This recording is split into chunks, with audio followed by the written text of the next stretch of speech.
નમસ્કાર. જ્યારે પણ ગુજરાતની વાત આવે છે ત્યારે આપણા મનમાં બે છબીઓ તરત જ ઉપસી આવે છે. એક તો નવરાત્રિના ગરબાની અને બીજી વેપાર ધંધાની. પણ શું ક્યારે વિચાર્યું છે કે આ બંને એટલે કે કળા અને વાણિજ્ય એકબીજા સાથે જોડાયેલા હોઈ શકે? ચાલો આજે આપણે ગુજરાતના આ અનોખા જોડાણની જ સફર કરીએ. તો આપણો મુખ્ય સવાલ એ જ છે, શું લોકકળા અને શહેરોનો વિકાસ આ બંને વચ્ચે કોઈ કનેક્શન છે? આમ જોઈએ તો બંને સાવ અલગ વિષયો લાગે છે, બરાબર ને? પણ ચાલો થોડું ઊંડાણપૂર્વક જોઈએ કે ગુજરાતનો ઇતિહાસ આ વિશે શું કહે છે. આ સંબંધને સમજવા માટે આપણી સફર ગુજરાતની ધબકતી લોકકળાઓથી શરૂ કરવી પડશે, કારણ કે એ જ તો આ પ્રદેશની સંસ્કૃતિનો સાચો આત્મા છે. ચાલો સૌથી પહેલાં વાત કરીએ ભવાઈની. હવે ભવાઈ એટલે ખાલી નાટક નહીં, એ તો સંગીત, નૃત્ય અને સામાજિક સંદેશાઓનું એક જબરદસ્ત મિશ્રણ છે. એની પરંપરા સદીઓ જૂની છે અને એનો શ્રેય જાય છે અસાઈ ઠાકરને. આ જ બતાવે છે કે આ કળાના મૂળ કેટલા ઊંડા છે. હવે વાત કરીએ હુડો રાસની. આ માત્ર એક ડાન્સ નથી, આ તો ઝાલાવાડના પશુપાલક સમાજની ઓળખ અને એમની ઊર્જાનું પ્રતીક છે. અને એની લોકપ્રિયતા તો જુઓ, વિશ્વ પ્રસિદ્ધ તરણેતરના મેળામાં દેશ-વિદેશથી લોકો ખાસ આ હુડો રાસ જોવા માટે જ આવે છે. અને હા, ગરબા વગર તો ગુજરાતની વાત જ અધૂરી રહે. મૂળ તો શક્તિની આરાધના સાથે જોડાયેલો ગરબો આજે ગુજરાતની વૈશ્વિક ઓળખ બની ગયો છે. નવરાત્રિમાં જ્યારે સ્ત્રી પુરુષો સાથે મળીને ગરબે ઘૂમે છે ને, એ દ્રશ્ય જ ગુજરાતની સાંસ્કૃતિક જીવંતતાનો સૌથી મોટો પુરાવો છે.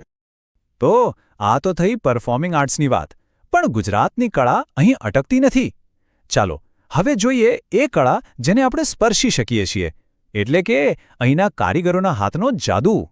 ગુજરાતની કારીગરી ખાલી નૃત્ય સુધી સીમિત નથી હો. અહીંના કારીગરોના હાથમાં તો ગજબનો જાદુ છે. જેમ કે પાટણના પટોળા, અરે એની સદીઓ જૂની ડબલ ઇકત વણાટ. પછી કચ્છનું ભરતકામ જુઓ, આખી દુનિયામાં એની ડિમાન્ડ છે. અને જામનગર જેતપુરની બાંધણીને તો ભૂલાય જ કેમ? આ બધી કળાઓ ખાલી સુંદર જ નથી, પણ એ એક મોટો આર્થિક આધાર પણ પૂરો પાડે છે. ઓકે, તો આપણે કળાની દુનિયામાં તો ફરી લીધું. હવે વાર્તાનો બીજો હિસ્સો, વાણિજ્ય. ચાલો હવે આપણું ફોકસ શિફ્ટ કરીએ અને જોઈએ કે ભારતમાં સમયની સાથે શહેરો કેવી રીતે વિકસ્યા અને વેપારના મોટા હબ્સ કેવી રીતે બન્યા. જુઓ, શહેરીકરણ કોઈ એક રાતમાં નથી થયું. આ એક સતત ચાલતી પ્રક્રિયા હતી. ગુપ્તકાળના શહેરો જ્યારે ઝાંખા પડ્યા ત્યારે રાજપૂત યુગમાં અણહિલવાડ, પાટણ જેવી નવી રાજધાનીઓ શહેરોમાં ફેરવાઈ. પછી આવ્યો મુઘલકાળ અને દિલ્હી વેપારનું સેન્ટર બન્યું. અને પછી યુરોપિયનોના આવવાથી તો સુરત જેવા બંદરોની કિસ્મત જ ખુલી ગઈ. અને આ વિકાસ કોઈ એક પ્રદેશ પૂરતો સીમિત નહોતો.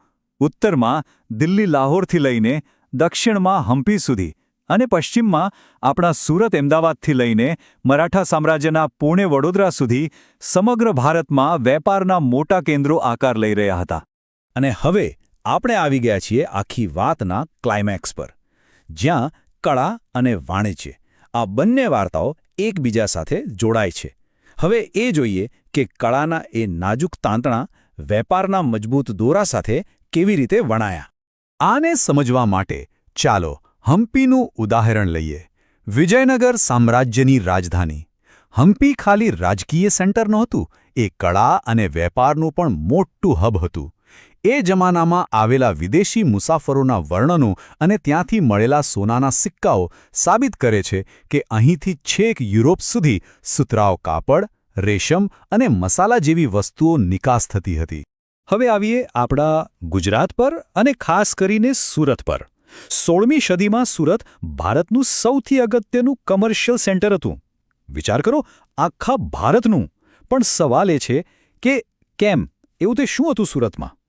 તો આ સફળતા પાછળનો રહસ્ય શું? એક તો એ એક આંતરરાષ્ટ્રીય બંદર હતું, એ તો છે જ. વીરજી વોરા જેવા દિગ્ગજ વેપારીઓ પણ અહીં જ હતા. પણ સુરતની અસલી તાકાત હતી એની કળા, એનું કાપડ. અને એમાં પણ ખાસ કરીને જરીકામવાળું કાપડ.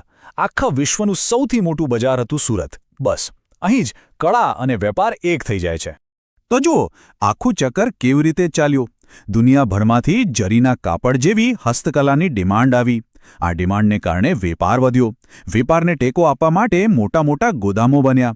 અને આ બધાને કારણે પેકિંગ, વહાણ બાંધકામ, છાપકામ જેવા કેટલાય બીજા ઉદ્યોગો પણ ફૂલ્યા ફાલ્યા. મતલબ કે એક કળાએ આખા શહેરની ઇકોનોમીને દોડતી કરી દીધી. તો આ આખી સફર પછી આપણે ક્યાં પહોંચ્યા? ચાલો હવે આ બધા મુદ્દાઓને જોડીને જોઈએ કે સંસ્કૃતિ અને વાણિજ્ય વચ્ચેના આ શક્તિશાળી જોડાણમાંથી આપણે શું શીખી શકીએ. આ સમગ્ર ચર્ચાનો સાર બસ એટલો જ છે કે ગુજરાતમાં કળા એ ફક્ત સંસ્કૃતિ નહોતી, એ એક આર્થિક એન્જિન હતું. પટોળા, ભરતકામ અને જરીકામ આ એ કળાઓ હતી જેણે સુરત જેવા શહેરોનું નિર્માણ કર્યું અને તેમને દુનિયાના નકશા પર ચમકાવ્યા. અને આ ઇતિહાસ આપણને એક સવાલ પૂછે છે: શું આ ઐતિહાસિક મોડેલ આજે પણ પ્રાસંગિક છે? આપણો ભવ્ય કલાત્મક વારસો ભવિષ્યના શહેરોના આર્થિક વિકાસ માટે કોઈ નવો રસ્તો બતાવી શકે છે? વિચારવા જેવી વાત છે, ખરું ને? અમારી સાથે જોડાવા બદલ આપનો ખૂબ ખૂબ આભાર.